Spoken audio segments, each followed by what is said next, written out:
Hey, last video or so, we enabled nested virtualization in our Hyper-VM and got to work on installing something or other. But in this one, we're gonna check out Docker Desktop, which I run on my host machine. Um, Docker Desktop. We'll search for that in MS Edge here. Maybe kick kick it up a bit so we can see. Here's Docker. Let's go to Docker. Install Docker Desktop on Windows. That's what we want. And yeah, we want that x86-64. I have no idea if this is gonna work. It should. Open file. Come on.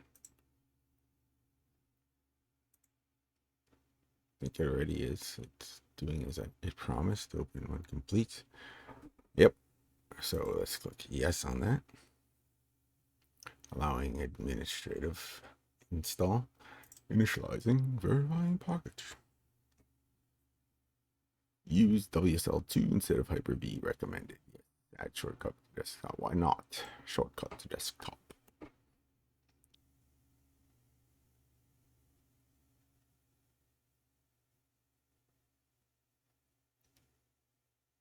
Installing finally. That was just unpacking. That's crazy. Installation succeeded. You must log out of Windows to complete installation. Close and log out. Go for it. You do you, Windows. Sign in.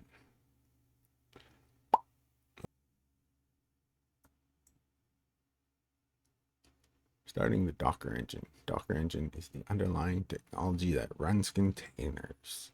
New version available.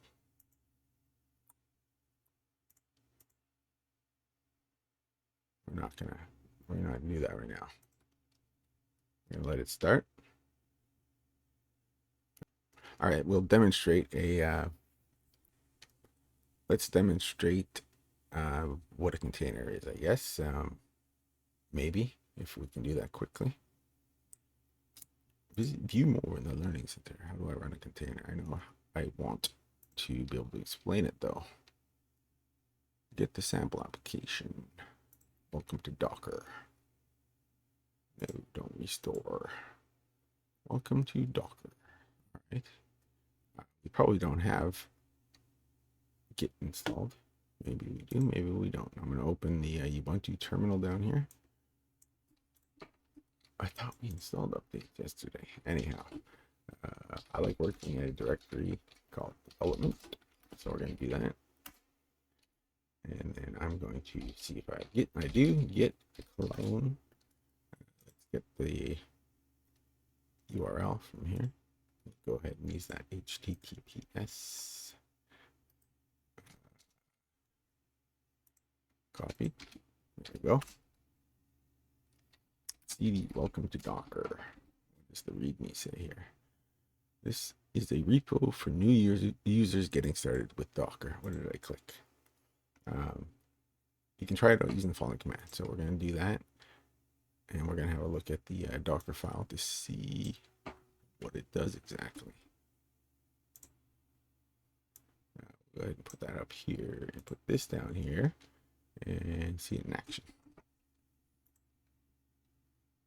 Yeah, so the Docker file in this GitHub repository or Git repository, doesn't matter that it's GitHub, is probably, oh, it was right there. It was right there. Docker file. Start your image with a node base image. So a base image is something like starting. It's like calling your Ubuntu system the base. You're starting from a Ubuntu system. In our case, this is WSL2, but it's a so it doesn't have a GUI, but it has all the base Linux kernel and the system D services. Yeah, system D. There's a bunch of stuff that Ubuntu will, run off the hop, stuff that's proprietary to them. So what I'm saying is it's one flavor of a Linux distribution. It could be, I think it could be Windows as well. I'm not sure if you can write a Docker. I've never tried. But there's something called Alpine, which you see right here. And Alpine is a like really stripped down Linux system.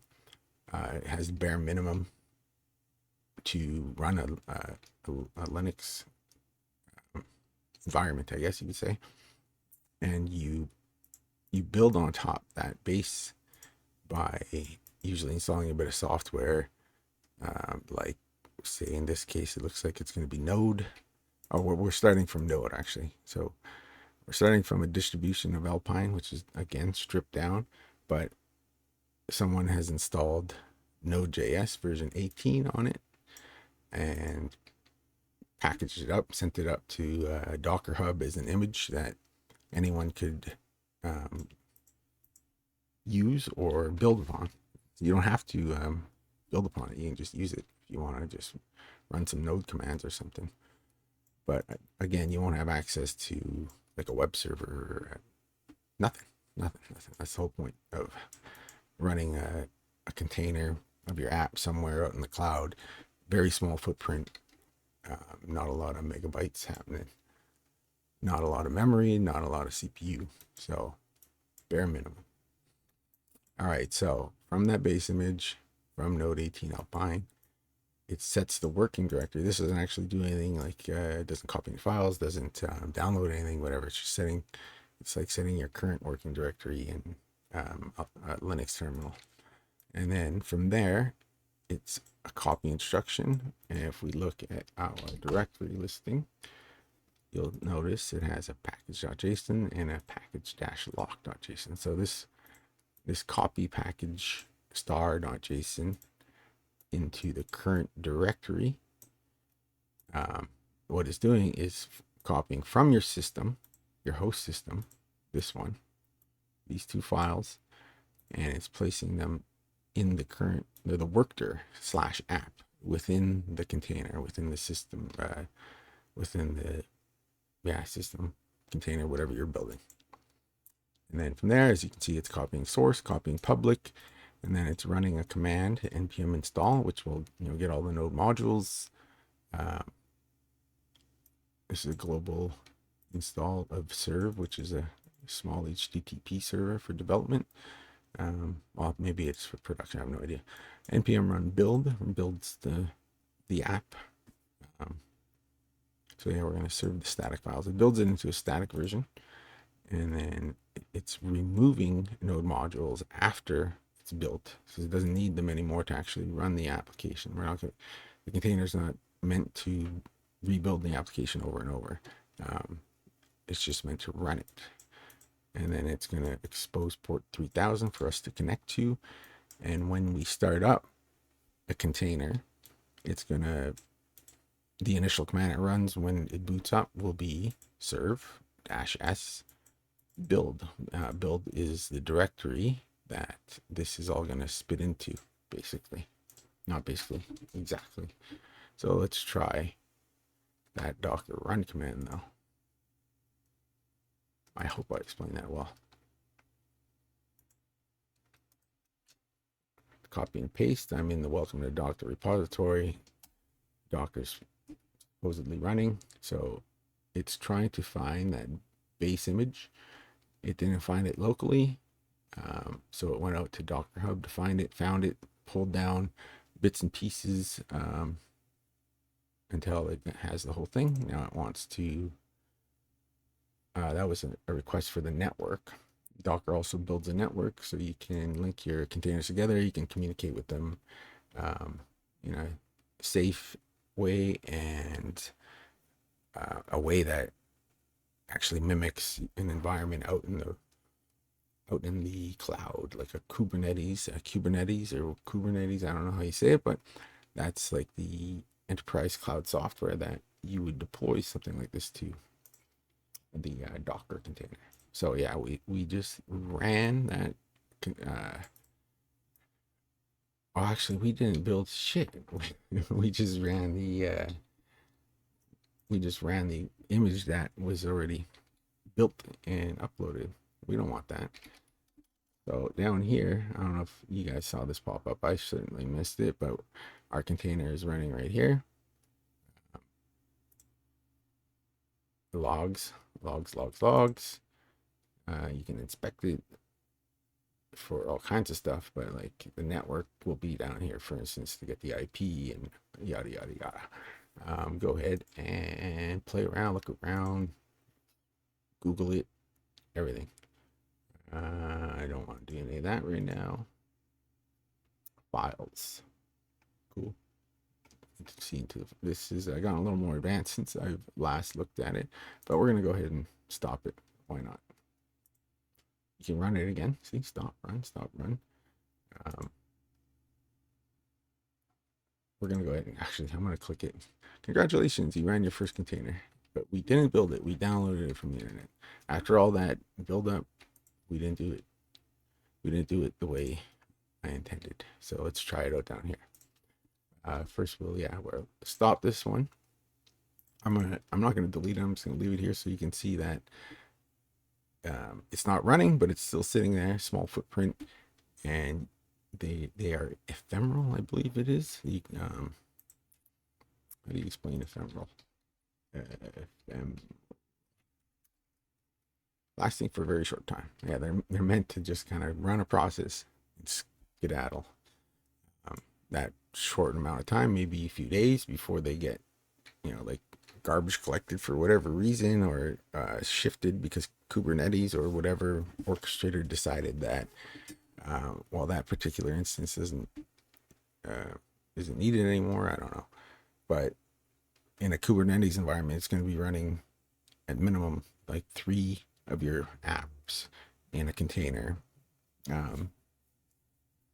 Ideally, you would run them in different physical data centers. But I mean, you can start linking Kubernetes containers. Installs up all over the world. And that's how you get to the simple way. The simple explanation of how cloud operates, basically, and how these apps run these days. Of course, that's very, very, very simplistic that how I'm describing it. But okay, we have a Docker build command. -t is, I think, tag it would be the Docker-h. Use -- well, anyway, we got it. What did I say? Build-t. I should have went Docker build -- help. And then we look for the -t, and there it is, tag. So this could be any name you want, but the project is named Welcome to Docker, so they're saying you can name it Welcome to Docker. The period just says look here for the Dockerfile. That actually we'll change this up a bit so you can see. Docker build. I hope this is viewable. I'm gonna clear this because I'm a clear freak. All right, Docker Docker build -t. We're gonna say Jones -win dev -dev. Name. Nope, that's running. Okay, that's it. That's the tag for the image that we're gonna build. I was about to explain some more, or add some stuff and explain, but that's going to complicate things. So instead of a period, we can just say Dockerfile as well. Period is just shorter. And I lied. Period it is. It's building, transferring Dockerfile. It pull up. It's going to scroll by, isn't it? You'll see it pop up. No, you won't, because we're not in images. Images, here we go. You'll see it pop up in here when it's finished. But if you can see, it says Alpine somewhere here. I saw it is downloading the Node 18 Alpine. those are the instructions if you recognize them. It's work your app, copy package, whatever, copy source, copy public. Now it's running npm install and all of the other stuff with the rm-rf node modules. What's it doing now? It's probably doing the npm run build. Oh, it is. Or it was. I don't know what it's doing. Now it's building.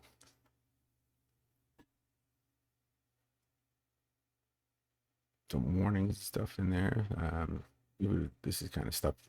This is a quick example they put together. Obviously, it's not meant to be comprehensive or deal with any of these advanced topics like keeping it up to date and whatnot. But yeah, it's cool, isn't it? Look at it. Look at it go. Now you have an app in a nice packaged container image, and there it is. Its name is Jones Win Dev. You can create an account on Docker Hub or any other number of container registries, and you can upload it to them, and private or public. You can, people can, if it's public, obviously, then people can run your app with a couple keystrokes, just like we did when we first ran this Welcome to Docker. Building is obviously a little more involved, but hopefully you can see the possibilities, because this stuff is just amazing. I've been using it daily for years now. I can't imagine going back. Could never. I'd retire and go. What are we losing devs to? Farming. I don't know if I'd farm, but anyhow, there it is. And if we click it, stick it, stamp it. Where's my link? What's not running? We got to run it. Yeah. So instead of doing it on the command line, let's try it out here. Host port. Let's leave the defaults. Looks like you can override some stuff. Set some environment variables, which are very important in the containerized environment. Okay, accepting at localhost 3000. We should see that. Congratulations, I think. Or not.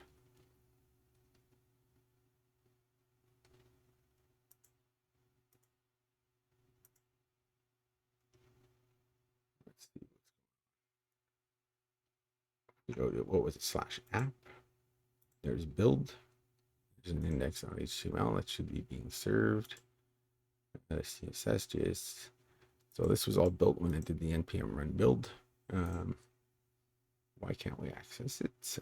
Maybe I did have to explicitly write 3000. Let's stop it. These guys are sitting at the 80, 88 there.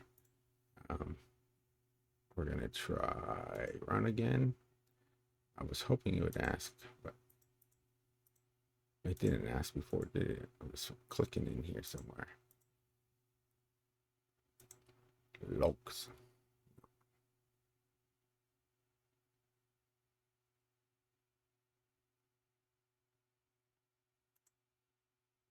Went by.